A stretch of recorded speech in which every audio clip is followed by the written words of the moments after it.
Shabbat Shalom. As you all well know, the Friday evening service is commonly referred to as Erev Shabbat. And tonight, it is also Erev Aviv. That is, the night before the new spring season begins.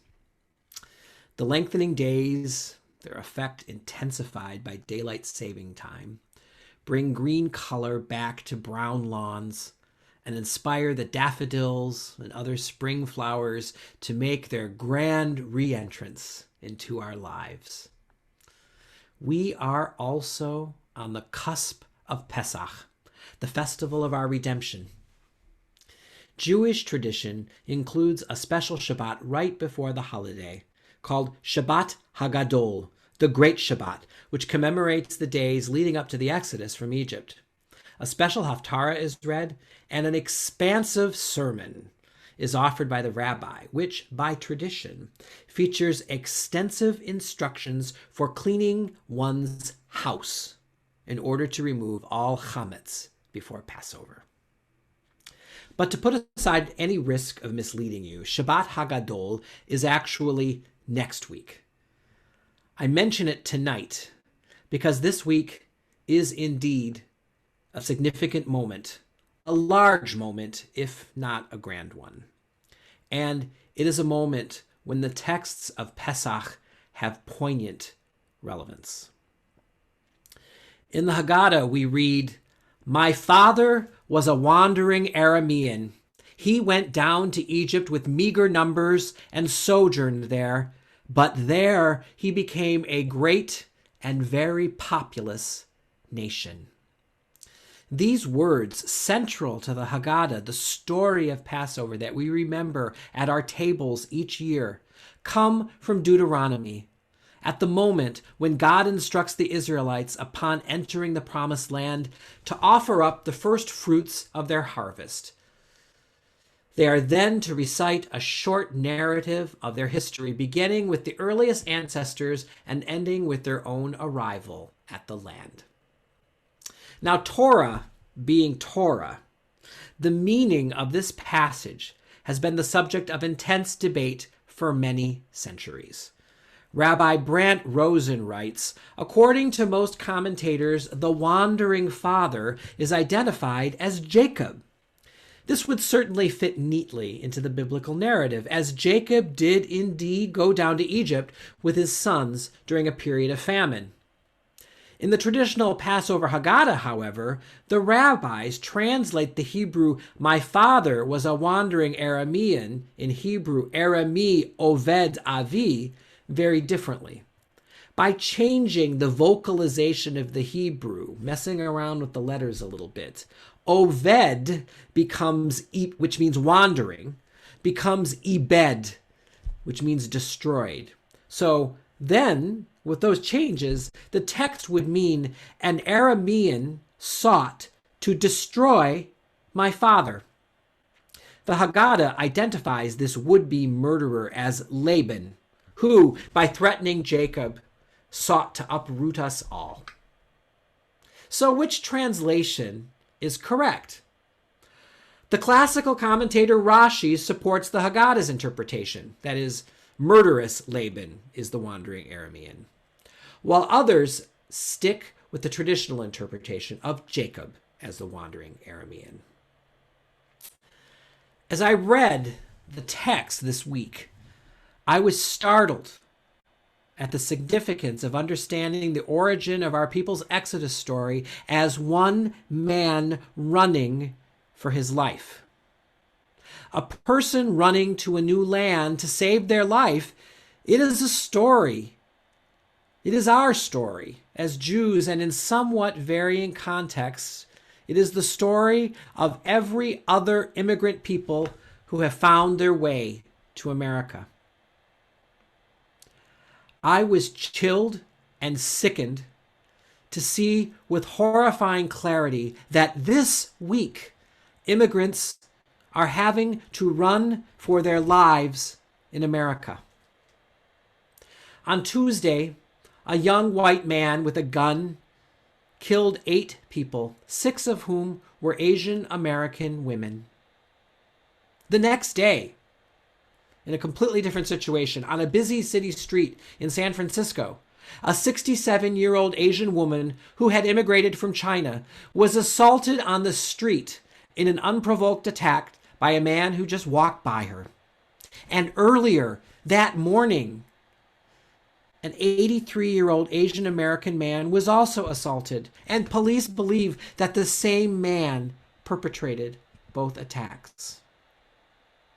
These violent acts are not only the most recent and visible aspect of discrimination against Asian American and Pacific Islander people in our society. Hate crimes against AAPI people rose 150% in 2020, even as hate crimes overall declined.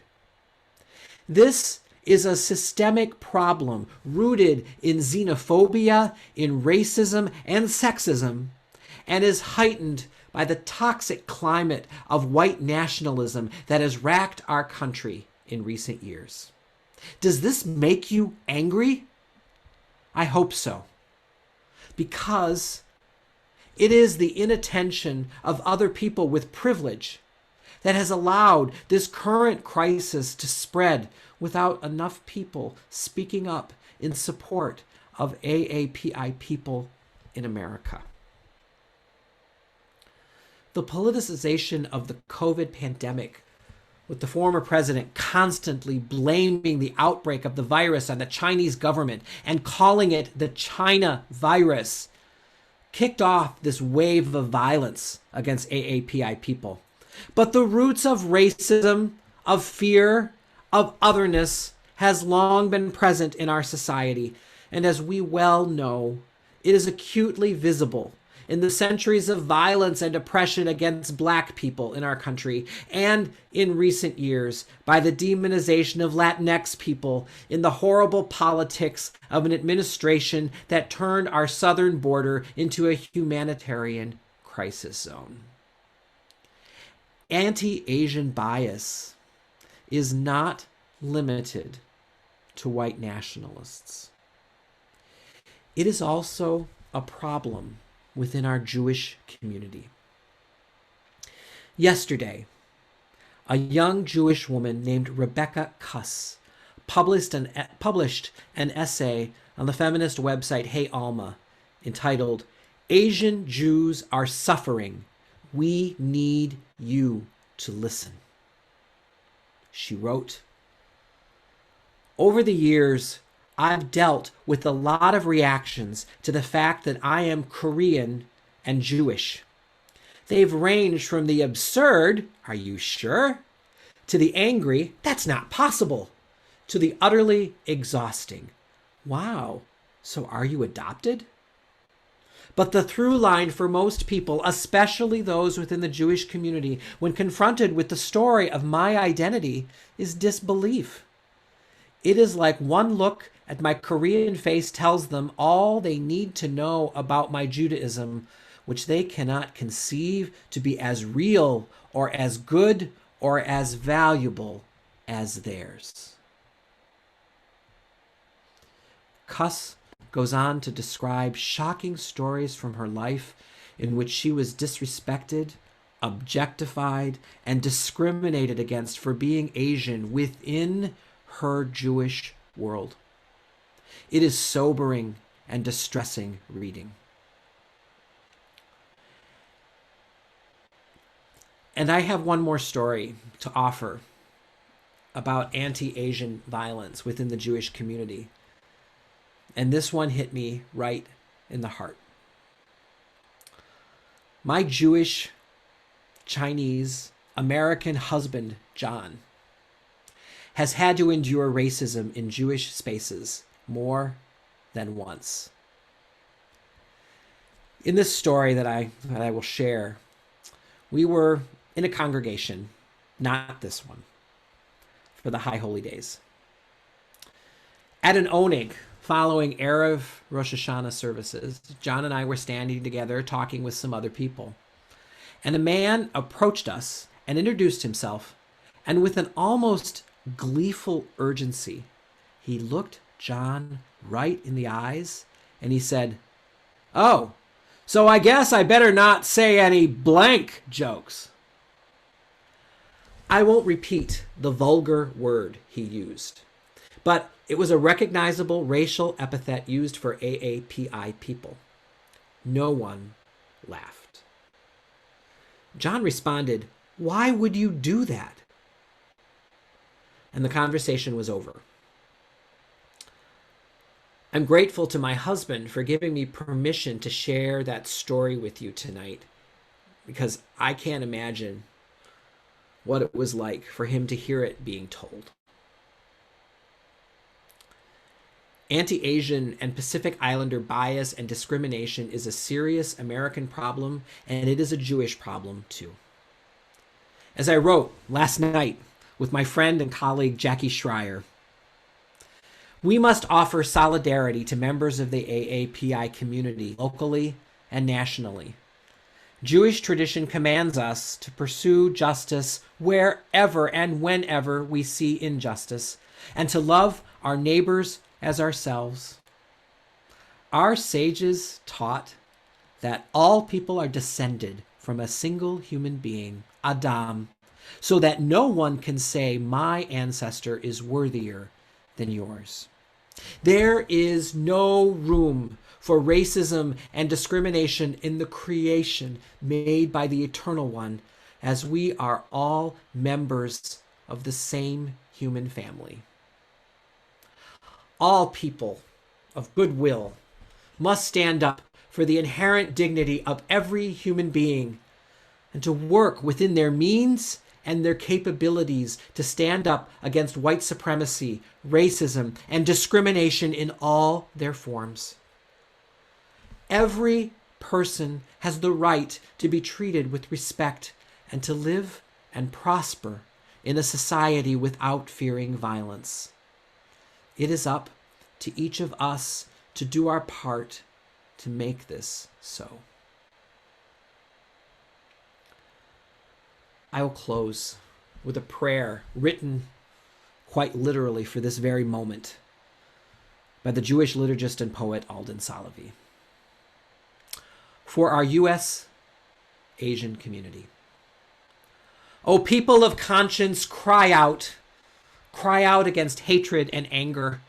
Cry out against violence and oppression. Cry out against the rising tide of brutality against our Asian American brothers and sisters.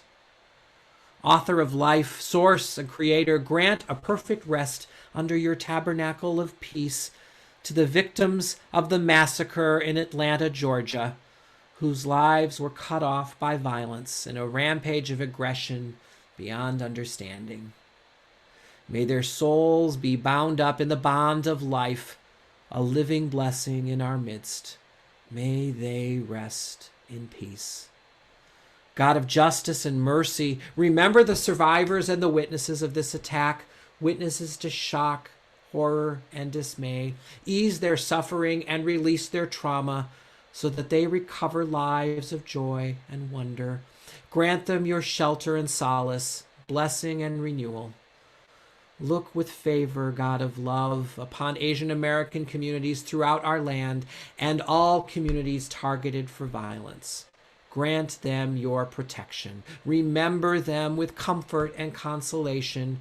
Bless them with wholeness and healing. Heavenly Guide, put an end to anger, hatred, and fear, and lead us to a time when no one will suffer at the hand of another, speedily in our day. And together, let us say, Amen.